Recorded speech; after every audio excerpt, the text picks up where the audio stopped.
चाबी नहीं है तो दीजिए। ये कैसे काम हो रहा है? फिर उसकी वो चाबी कहाँ पर है? 226 बोरी इसमें है। आपके वीडियो में यूपी में खाद की कालाबाजारी का मामला थमने का नाम नहीं ले रहा है। अब गाजीपुर में खाद की कालाबाजारी का मामला पकड़ा गया है, जहां जिलाधिकारी के निर्देश पर खड़वाडीह में ग्रामीण सहकारी समिति के गोदाम की जांच के बाद सचिव के खिलाफ एफआईआर दर्ज कराई गई है।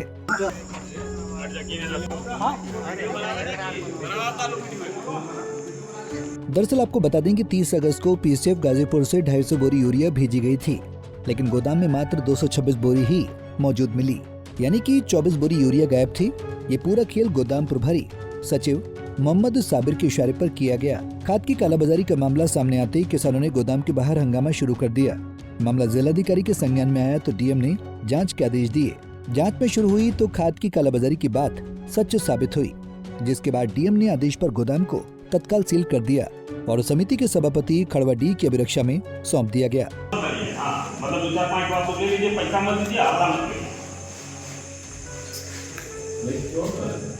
प्रशासन ने इस पूरे मामले को गंभीरता से लिया है।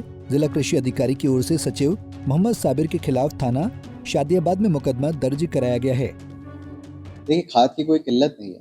पिछले गत वर्ष से हम लोगों ने ज़्यादा खाद इस वर्ष में सप्लाई करी है शासन द्वारा, और उसका हम लोगों ने वितरण भी कराया है और बहुत ही अच्छे से वितरण कराया है कि पिछले वर्ष जो कृषक लाभार्थी थे उससे ज़्यादा कृषकों को इस बार हमने लाभ पहुँचाया है। ये सहकारिता और प्राइवेट सेक्टर दोनों को मिला के बता रहा हूँ मैं। और इसी को लेके यहाँ पे काफ़ी सतर्कता भी बरती जा रही है कि कोई भी किसान ज़्यादा से ज़्यादा मतलब कोई भी छुपाते हुए जोत के हिसाब से ही लोग लेके जाएं और अधिकतम एक बार में 2 बोरी लेके जाएं, ताकि ज़्यादा से ज़्यादा कृषकों को हम लाभान्वित कर सकें।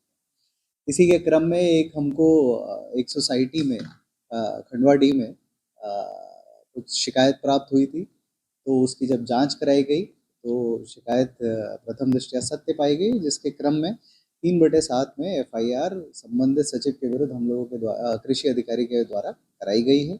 और इसी सब चीज़ों को रोकने के लिए हम लोगों ने सत्यापन अधिकारी नामित करे हैं। तो जैसे ही हम लोग यहाँ से स्टॉक रिलीज करते हैं तो पहले हमारे सत्यापन अधिकारी द्वारा सत्यापित किया जाता है स्टॉक को, उसके बाद ही वितरण किया जाता है। उसके बाद अगले दिन जब वितरण शुरू होता है तो उससे पहले कल का जो स्टॉक क्लोजर होता है उसको भी एक बार चेक किया जाता है कि कल को जितने बोरी बचे थे उतने बोरी से शुरू हो रहा है। तो उसी के क्रम में ये सारी चीज़ें संज्ञान में आई थी, पकड़ी गई थी, जिसके क्रम में एफआईआर। कैसे काम हो रहा है? फिर उसकी वो चाबी कहाँ पर है? पहले चंदन के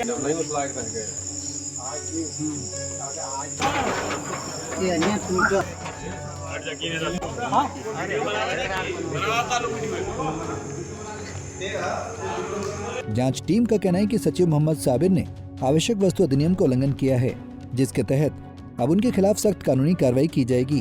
प्रशासनिक अमले ने साफ कर दिया है कि खाद जैसी जरूरी वस्तुओं की कालाबाजारी किसी भी कीमत पर बर्दाश्त नहीं की जाएगी। पंजाब केसरी टीवी के लिए गाजीपुर से आरिफ वारसी की रिपोर्ट।